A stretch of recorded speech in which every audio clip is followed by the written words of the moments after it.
ना आप अपने ब्राउज़र को ये बताते हो कि यार तुमने ना कुछ डायनामिकली कोई काम करना है, ठीक है।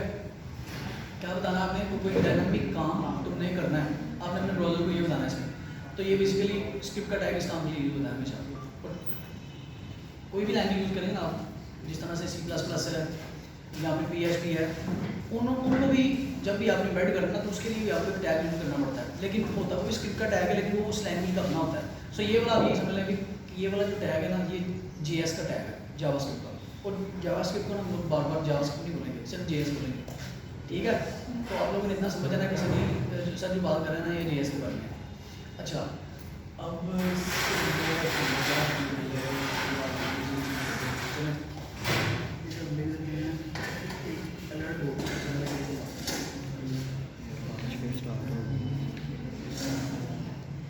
किसने आप में से जो है अलर्ट बॉक्स पहले यूज़ किया हुआ है? हाँ जी,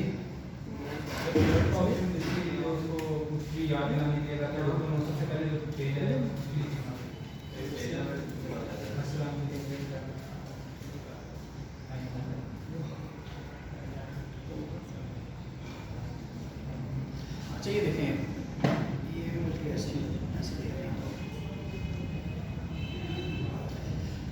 हाँ अच्छा जी, अब सीन पता है क्या है, जैसे ही ना मैं देखिएगा मैं इसको सेव करूँगा ना, तो ये क्या करेगा, ये इसको बेसिकली जो पॉपअप आता है ना सामने स्क्रीन पे, इसको अलर्ट बोलते हैं, ठीक है। तो ये जो भी मैंने इधर ये जो अलर्ट वाली लाइन लिखी है ना, ये बेसिकली JS का कोड है, ठीक है। जब भी आप ये JS वाली इतनी सी लाइन लिखेंगे ना अलर्ट की, तो ये क्या करेगा, ब्राउज़र में ना एक मैसेज शो करवाएगा। जैसे मैं इसको सेव करूँगा, आप देखिएगा कि ये मैसेज आएगा आ रहा है। अच्छा, ये मैसेज ना हमेशा तब आता है, ये देखें पीछे ना पेज लोड नहीं हुआ, और अगर आपको स्क्रीन सही से नज़र आ रही है तो ये भी इधर ना ऊपर ये जो सर्कल घूम रहा है, ये देखें ये घूम रहा है, कंसेक्टिवली घूम रहा है। बेसिकली ये वेट कर रहा है कि ये जो पॉपअप आया ना, आप इसको डिसमिस करेंगे यहाँ से, तो फिर हम पेज को सारे के सारे पेज के कंटेंट को लोड करेंगे। तो इससे एक चीज़ पता चलती है कि ये ना हम, हालांकि हमने लिखा कहाँ पे, ये बॉडी के सबसे एंड पे, लेकिन ये पूरी की पूरी बॉडी से पहले लोड हो रहा है। देखें क्या हेलो वर्ल्ड प्रिंट हुआ स्क्रीन पे? नहीं हुआ, लेकिन ये जो हमने लिखा है ना ये चल गया। ये क्या लिखा हुआ है, आई एम एन अलर्ट, ठीक है। और ये मैसेज में भी यही लिखा हुआ है, आपको नजर नहीं आ रहा, लेकिन आप मेरे भी यकीन करते हैं, ये लिखा हुआ, ठीक है। तो क्या है कि एक चीज़ आपने नोट करनी है कि JS जो है ना वो हमेशा पहले लोड होती है। या ये कह लें जैसे ब्राउज़र लोड होता है ना, जैसे उसको पता चलता है ना कि इसके अंदर कुछ स्क्रिप्ट का टैग है, वो हर चीज़ छोड़ छाड़ के सबसे पहले इस पर आ जाता है। वो पहले इसकी बात सुनता है, जो इसमें चीज़ होगी वो इसको पहले सुनेगा, इसको सुनने के बाद बाकी बॉडी का जो कंटेंट होगा उसको रीड करेगा। तो जैसे अभी इसने हेलो वर्ल्ड लोड ही नहीं किया, ये वेट कर रहा है, क्योंकि यहाँ पर हमने JS पे क्या किया हुआ है, इसको अलर्ट शो करवाया हुआ है कि जब तक अलर्ट डिसमिस नहीं होगा तुमने कुछ भी नहीं करना। तो ये अलर्ट को जैसे मौके पर होना, तो ये देखिएगा ये फिर क्या करेगा, ये यहाँ से ना इस सारी चीज़ को, अभी चूँकि हम लोगों के पास तो सिर्फ H1 है, लेकिन अगर इसके अलावा कोई टैग होता तो इसने क्या करना था, उसको बाद में लोड करना था। तो जैसे मौके करूँगा तो ये देखिए लोड हो गया, ठीक है। तो इससे एक चीज़ आप लोगों को पता चली हुई है कि JS हमेशा पहले लोड होती है। HTML और CSS से पहले क्या लोड होता है, JS। तो ये भी बेसिकली एक सिंपल सी चीज़ थी कि आप लोग जो है ना वो एक अलर्ट किस तरह से शो करवाते हैं जावास्क्रिप्ट के अंदर, ठीक है। वैसे मोस्ट ऑफ द टाइम जब आप अपने मोबाइल पर कोई एप्लीकेशन यूज़ करते हैं ना, तो एप्लीकेशन में भी इस तरह की चीज़ें होती हैं। जैसे उसमें लोग जो है ना वो स्नैक बार आता है, स्नैक बार कहते हैं वो जो एकदम से नीचे से छोटा सा बार पेयर होता है मोबाइल पर ना। वैसे डिफरेंट टाइप के पॉपअप्स होते हैं एंड्रॉइड में, iOS में भी होते हैं, लेकिन उनके अलग अलग नाम हैं। तो खैर अभी हम उसमें पढ़ नहीं रहे, फिलहाल आप यही वाला याद रखिए, अलर्ट, ठीक है। चलिए इसके बाद हम लोग क्या करते हैं, कोई कंसोल पे चले जाएंगे। अच्छा जी,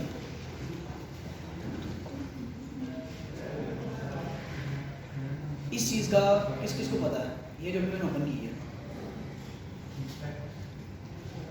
कुछ लोग इसको इंस्पेक्ट भी कहते हैं। इंस्पेक्ट ये तब, अच्छा इंस्पेक्ट का मतलब क्या होता है, सबसे पहले मुझे ये बताओ कोई ना, क्या तर्जुमा बता दो इंस्पेक्ट का क्या होता है। इंस्पेक्ट, हाँ जी, छानबीन करना। वेरी गुड यार, जो इंस्पेक्टर होता है ना वो भी उसको इसीलिए कहा जाता है इंस्पेक्टर, ठीक है। तो इधर होता गया है और ना ये बेसिकली इस पर विंडो को ना कहते हैं इंस्पेक्ट एलिमेंट कह लो, इसको इंस्पेक्ट विंडो कह लो, कुछ भी आप कह सकते हैं। इसमें आप करते क्या हैं, अब चेक करते हैं कि जी हमारे पास, जैसे भी मैं चीज़ दिखाता हूँ आप लोगों को, ये कह रहा हूँ इधर बना हुआ, मैंने इस पर क्लिक किया, इस पर क्लिक करने के बाद ना मैं इस पर लेके जाता हूँ, देखिए इसकी सारी प्रॉपर्टीज मुझे ये नीचे दिखा रहा है छोटे से कॉलम में। अगर मैं इस पर क्लिक करूँगा तो ये सामने मेरे पास खोल जाएगा इधर। अब ये आप लोगों को नज़र नहीं आ रहा, तो इसका मतलब जो आ रहा है ये देखें मैंने क्या किया, इसको क्लिक किया, मैं इस पर आया हूँ, ये देखें यहाँ पे सिलेक्ट हो गया H1 ऑटोमेटिकली। ये देखें ये सिलेक्ट कर रहा है, मैं क्लिक करूँगा ना तो ये मुझे उस पर ले जाएगा। ये मुझे बता रहा है कि ये H1 का टैग यूज हो रहा है जिसके अंदर ये टेक्स्ट लिखा हुआ है। तो जब भी आपने मतलब जब डीबगिंग करनी होती है, डीबगिंग का बेसिकली इस प्रोसेस को कहते हैं जिसमें ना आप करिए रहे होते हैं कि अपनी वेबसाइट में या अपने प्रोग्राम में या अपने सॉफ्टवेयर में बग ढूंढ रहे होते हैं या एरर फाइंड कर रहे होते हैं जब भी, तो इस प्रोसेस को क्या कहते हैं, डीबगिंग। HTML के अंदर जो डीबगिंग होती है वो हमेशा ये इंस्पेक्ट विंडो के साथ होती है। ये शो कैसे होती है, इसको शो करने के दो तरीके हैं। एक तो आप राइट क्लिक करके पेज को कहीं भी सबसे एंड वाले ऑप्शन पे जाएंगे ना तो लिखा हुआ इंस्पेक्ट, तो ये ओपन हो जाएगा आपके सामने, ठीक है। दूसरा तरीका क्या है इसका, आप ब्राउज़र को ओपन करके F12 प्रेस करें, ठीक है। F12 प्रेस करेंगे तो भी ये सामने आ जाएगा। क्लियर है? अच्छा जी, अब ये अभी जो आपने अभी जो चीज़ देखी है ना इसको फिलहाल ये अच्छा ये देखिए इसके ना ये सबसे ऊपर वाली जो बार है ये सारी तो देखेंगे, लेकिन फॉर द टाइमिंग अभी ना आप ये समझ लें कि ये जो एक एलिमेंट्स है एक कंसोल है, ये दो भी आप लोगों को ना टैब शो हो रहे हैं। जो एलिमेंट्स वाला ना उसके अंदर क्या होता है, ये सारे का सारा ना आपका जो HTML और CSS वाला जो काम होगा बेसिकली ये यहाँ पे सारी CSS होती है पेज की, और सॉरी इसके अंदर HTML होती है ये एलिमेंट वाले टैग के अंदर, और जिस टैग को मैं सेलेक्ट करता हूँ ये नीचे ना उसकी सारी की सारी शो क्या हो रही थी, CSS। ये देखो, ये देखने जरा। अब H1 की ये CSS की प्रॉपर्टी हम लोगों ने लिखी है नहीं लिखी, लेकिन ये H1 की डिफ़ॉल्ट प्रॉपर्टी है सारी की सारी। देखें इसका फ़ॉन्ट साइज़ भी बड़ा है, H1 का फ़ॉन्ट साइज़ बड़ा होता है ना, तो इसका फ़ॉन्ट साइज़ भी ऑटोमेटिकली बड़ा है। ये देखिए काफ़ी चीज़ें, इसको डिफ़ॉल्ट मार्जिन भी मिला हुआ है, इसका फ़ॉन्ट वेट भी रखा हुआ उसने कुछ, डिस्प्ले इसका ब्लॉक किया हुआ है। H1 क्या है, एक ब्लॉक लेवल एलिमेंट पता ना आप लोगों को, तो ये कैसे बना ब्लॉक लेवल, क्योंकि इसकी CSS की प्रॉपर्टी में लिखा हुआ है।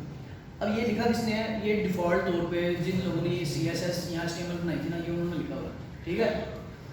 तो यहाँ पे नीचे वाली विंडो में जब भी कोई एलिमेंट यहाँ से एलिमेंट वाले टैब में देखें, एलिमेंट वाले टैब को सिलेक्ट किया, आप लोगों के पास आप लोगों की वेबसाइट का पूरा पेज आ जाएगा, ठीक है। पेज सारा का सारा आने के बाद जब भी आप किसी भी टैब को सिलेक्ट करेंगे उसमें यूज़ होने वाली सारी की CSS कहाँ आ जाएगा, ये नीचे यहाँ पे शो हो रही। क्लियर है? अच्छा जी, यहाँ तक तो भी स्टोरी हुई है सिर्फ HTML और CSS की और एलिमेंट टैग की, इसके आगे लिखा हुआ कंसोल। अब आप लोगों ने काफ़ी टूल्स यूज़ किए हुए हैं फिलहाल अभी तक, तो असेंबली में भी किया होगा कोई ना कोई टूल यूज़, C++ के लिए डेव टूल यूज़ किया होगा। मुझे एक चीज़ बताएं, जब भी प्रोग्राम को रन करते हैं जो उसका रिजल्ट आता है और नई विंडो जो खुलती है उसको पता क्या बोलते हैं, उसको कंसोल बोलते हैं। कंसोल यहाँ ये कह रहे हैं कंसोल में क्या आता है, बेसिकली हम लोगों की आउटपुट, ऐसे है। अब ये वाला जो कंसोल है मतलब ब्राउज़र का भी कंसोल है, हैरानगी वाली बात है ना। अभी तक तो ब्राउज़र को हम लोग सिर्फ और सिर्फ इसलिए यूज़ करते हैं कि ब्राउज़र क्या है, इस पर हम लोग जो है डिफरेंट वेबसाइट्स को एक्सेस करते हैं, ये डेफिनेशन बड़ी है या डिफरेंट पेजेस में ओपन हो जाते हैं, लेकिन इसके अंदर अपना भी एक कंसोल है। कंसोल का मतलब जैसे मैं इधर लिखता हूँ 1+1, ये मुझे नीचे सजेशन दे रहा है, क्या बता रहा है ये, मतलब ये है। अब ये वाला जो काम है कैलकुलेशन वाला जो काम है ये करता कौन भला, ये तो कोई ना कोई लैंग्वेज कर सकती है, लैंग्वेज के अलावा ये कोई भी नहीं कर सकता, ठीक है। तो जब इसके अंदर मैंने लिखा 1+1, इसने नीचे रिजल्ट दे दिया, मैं इसको जैसे एंटर करूँगा ये देखें इसने 2 ही बताया। इसके अलावा भी मैं इसको कहता हूँ 2 × 8 तो ये 16 बता रहा है। अब देखें ब्राउज़र के अंदर एक कंसोल है जिसका हो सकता है आप लोगों में से कई लोगों को पहले ना पता हो, ठीक है। तो इससे ये एक चीज़ होती है, ब्राउज़र जो है ना खुद भी एक टूल है, यहाँ एक डेव टूल है, डेव टूल कहते हैं डेवलपर्स टूल, जिसमें कोई ना कोई लैंग्वेज रन कर रही हो, ठीक है। अब यहाँ पे क्वेश्चन ये आता है, अगर इसके अंदर कंसोल है, ये टूल है और ये सारी कोई ना कोई लैंग्वेज ये सारा काम कर रही है, तो ये लैंग्वेज कौन सी है। तो बेसिकली ये जो कंसोल विंडो के अंदर हमने कंसोल टैब के अंदर आके कंसोल ओपन किया और इसके अंदर ये जो सारी एडिशन नंबर वगैरह ऐड करी है, कौन सी लैंग्वेज है, जावास्क्रिप्ट, ये JS है।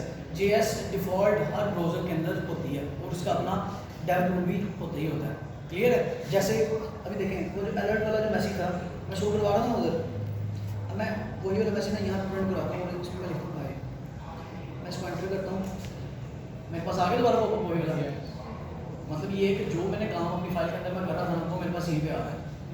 सही है, टेस्टिंग के लिए इस्तेमाल होता है, टेस्टिंग के लिए भी करते हैं हम लोग इसको, कोई नई चीज़ सीखने के लिए भी इसको यूज़ करते हैं, बहुत सारी जो है इसका काफ़ी फ़ायदा है इसका। खैर और दूसरी एक और चीज़ है जो हैकिंग होती है ना, हैकिंग आप लोगों को पता है 98% बल्कि 98% भी कम है, 99.5% जो हैकिंग है ना वो सारी JS होती है। ये मजे की चीज़ है। मतलब देखें जावा होता पता क्या है, कोई भी ब्राउज़र है वो JS को समझता है और उसको कोई लैंग्वेज समझ में ही नहीं आती है। तो मुझे एक चीज़ बताएं, उसको जब कोई लैंग्वेज समझ में नहीं आती तो जब JS के अलावा कोई लैंग्वेज अगर आप उसमें इंजेक्ट करेंगे तो उसको तो पता ही नहीं चलना उसने वो है कैसे होगा। तो सबसे पहले एक चीज़ याद रखें आप लोग, हैकर बनने के लिए सबसे पहला रूल है कि आपको JS आनी चाहिए, ठीक है। तो JS जिस बंदे को JS आती है वही बंदा सबसे पहले क्या करता है, वो चीज़ें क्रैक करता है। मतलब मैं कोड लिख देता हूँ, जैसे यहाँ पे ना मेरे पास ईमेल और पासवर्ड की 2 फील्ड्स आ रही हैं, ठीक है। अब मेरे पास उन फील्ड्स का डाटा कहाँ पे आ रहा होगा, बता दो थोड़ा सा। वो डाटा देखें, जैसे यहाँ पे इन केस यहाँ पे जैसे H1 है ना, इधर मैंने इनपुट टैग यूज़ किया और उस इनपुट टैग के अंदर मैंने लिख दिया टाइप पासवर्ड। तो इधर क्या होगा, एक पासवर्ड वाली फील्ड डालेगी। तो आप कंसीडर कर रही है वो जो पासवर्ड वाली फील्ड है ना, ये फेसबुक वाली है। अब मैं ना ये जो पासवर्ड वाली फील्ड है उसके एलिमेंट के अंदर तो यहाँ से आ गया। अब मैं यहाँ से आने के बाद ना, यहाँ पे आने के बाद उसकी आईडी यहाँ से कॉपी कर लेता हूँ। आईडी कॉपी करने के बाद मैं JS में आता हूँ। JS में आने के बाद जो हैकर्स एक कोड लिखते हैं वो क्रैक करने के लिए होता है। वो वाला कोड ना उस आईडी के साथ अटैच करके मैं उसको एंटर कर देता हूँ तो क्या होगा, उसका पासवर्ड हैक हो जाएगा उसी टाइम। तो आईडी यहाँ से यही वो डेट टूल है जहाँ से सारी कहानी शुरू होती है, ठीक है। तो इसलिए इसको हल्का नहीं लेना, इसको ज़रा तमीज़ से और पूरी समझदारी से समझना इसको, ठीक है। ये सीखने वाली चीज़, ये है सीखने वाली चीज़। अच्छा जी, अब बात आ जाती है डाटा टाइप्स की। सबसे पहली चीज़, इसके अंदर कोई डाटा टाइप होती नहीं है JS की, क्योंकि ये डायनामिक है। इसने रन टाइम पे फैसला करना है कि मेरे अंदर जो डाटा पड़ा हुआ है मेरी टाइप होगा। इससे पहले इसके अंदर जो वेरिएबल बनता है वो वैर से बनता है। जैसे मैंने एक वेरिएबल बनाया हुआ है, एंटर किया, इसने मुझे क्या किया, डिफाइंड। क्यों? क्योंकि अभी इसकी कोई टाइप नहीं है, ठीक है। मैं इन केस अगर इसके अंदर रखता हूँ 10, एंटर करता हूँ, इसने 10 एक्सेप्ट कर लिया। इसका मतलब ये है कि अब ये बता रहा है, इसने अब अनडिफाइंड नहीं बोला इसको। मतलब ये है कि अब इसको इतना पता है कि इसके अंदर कोई ना कोई वैल्यू स्टोर होती है, ठीक है। तो अब अगर मैं इन केस इसको मैं प्रिंट करवाना चाहता हूँ, आपको पता है अगर मैसेज या प्रिंट एफ की कमांड यूज होती है, प्रिंट एफ होती है ना यूज, C++ में होती है, ठीक है। प्रिंट एफ की कमांड होती है यार शायद C# में, खैर अच्छा। तो इसके अंदर पता है कौन सी कमांड है, वो होती है console.log, ठीक है। इसकी अपनी कमांड है। मैं console.log में ना A लिखता हूँ, ठीक है। A लिख एंटर करूँगा, क्या प्रिंट हुआ मेरे पास 10। बेसिकली एक वेरिएबल था जिसके अंदर मैंने 10 हो गया, जब मैंने A को प्रिंट किया तो इसकी वैल्यू आ गई। अब आगे अनडिफाइंड आ गया, ये बेसिकली इस कंसोल का है। वो ये कह रहा है कि कंसोल का अनडिफाइंड तो नहीं हुआ। तो ये जावास्क्रिप्ट के अंदर ना, अच्छा इटसेल्फ जावास्क्रिप्ट के अंदर ना बहुत सारे एरर्स हैं, बहुत सारे एरर्स हैं। जैसे कह रहा हूँ आपको, मैं दिखा देता हूँ अभी नहीं। अच्छा जी, जैसे अभी देखिए मैं ना यहाँ पे करता हूँ console.log, इसके अंदर मैं लिखता हूँ B, ठीक है। B लिखने के बाद मैंने इसको एंटर किया, ये क्या कह रहा है, एरर दे रहा है, ठीक है। इसने एरर दे दिया। अच्छा जी, वही मैं बता रहा हूँ, B का इसने एरर दिया ना। फिर चीज़ देखना, ये मैं चीज़ आपको ना यहाँ से सीख क्लियर होगी। इधर जरा एक चीज़ देखना भी, मैं आगे स्क्रिप्ट टैग के अंदर मैंने ना यहाँ पे आके ना क्या किया कि मैंने ना एक वेरिएबल बनाया। सबसे पहले इसको मैं जैसे ही रिफ्रेश करूँगा ना, ये जो कंसोल के अंदर डाटा मैंने लिखा ना सारा का सारा खत्म हो जाएगा, ठीक है। क्योंकि ये क्या, ये टेम्परेरी डाटा था, ये स्टोर नहीं होगा किसी बात के अंदर। अब जो मैं चीज़ आप लोगों को समझा रहा हूँ उस पर ज़रा फोकस करना आपको, ठीक है। मैंने ना इधर एक वेरिएबल बनाया वैर एक नाम से,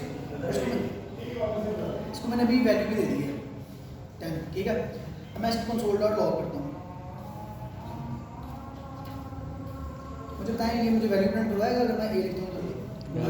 चलो मैं इसको सेव करता हूँ। ये एरर को जो ना मैं यहाँ से हम लोग ना कर देते हैं कमेंट हो, ठीक है। मैंने इसको सेव किया, कंसोल में दिखेगा। अभी एक एरर आया, मैंने फिनिश किया तो कुछ भी नहीं आया मेरे पास।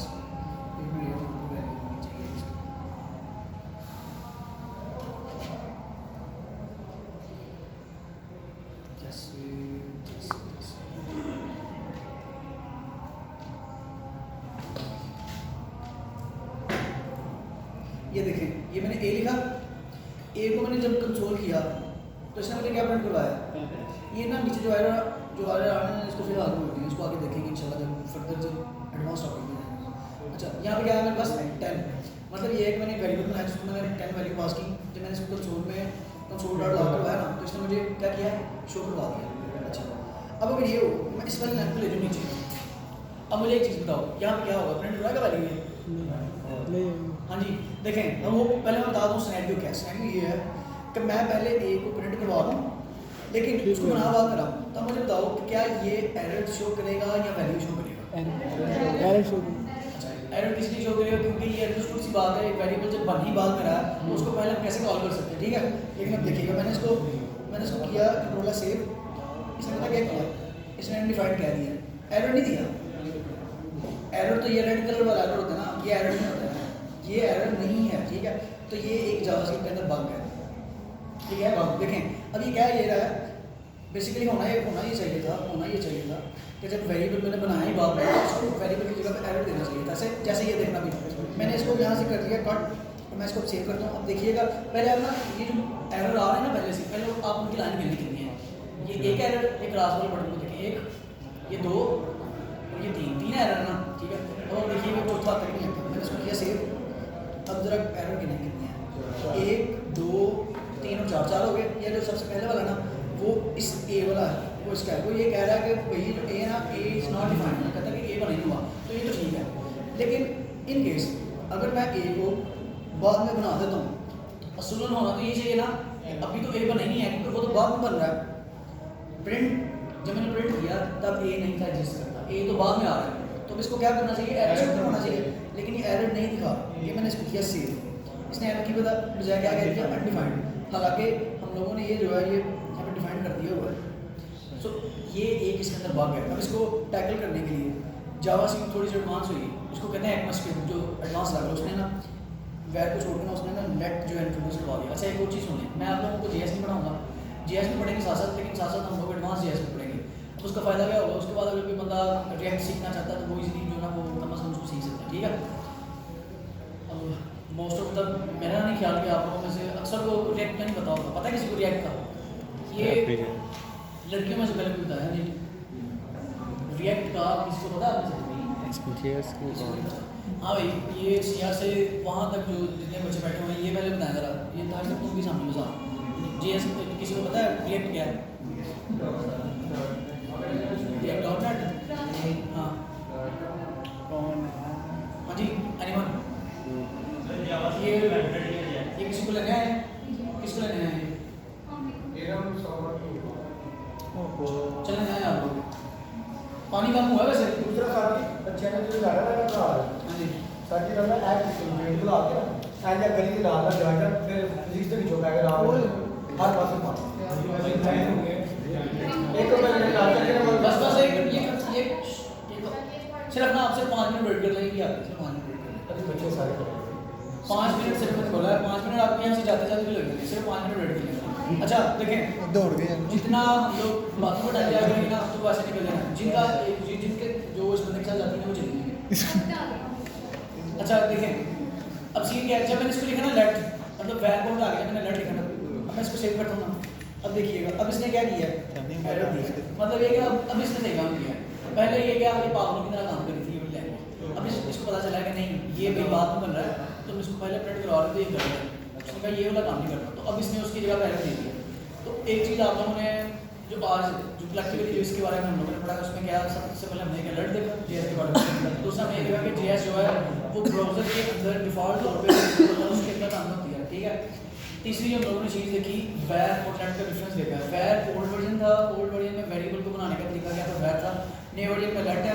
और दूसरा एक और हमने बग देखा है जावास्क्रिप्ट के अंदर कि हम लोग अगर वैर को यूज़ करते हैं और पहले अगर कंट्रोल करते हैं या पहले प्रिंट करते हैं ना, तो वो एरर नहीं देता, जो कि गलत चीज़ थी। तो उसको टैकल करने के लिए, उसको खत्म करने के लिए JS के नए वर्जन में लेट का कीवर्ड आ गया। मतलब अब हमने वेरिएबल जब बनाना वैर नहीं लिखना, लेट लिखना, क्लियर है? और दूसरी चीज़ मैं इसके अंदर अगर इसकी चले टाइप वाला काम कल कर लेंगे, टाइम ऐसे भी खत्म हो रहा है, तो आज का लेक्चर बाकी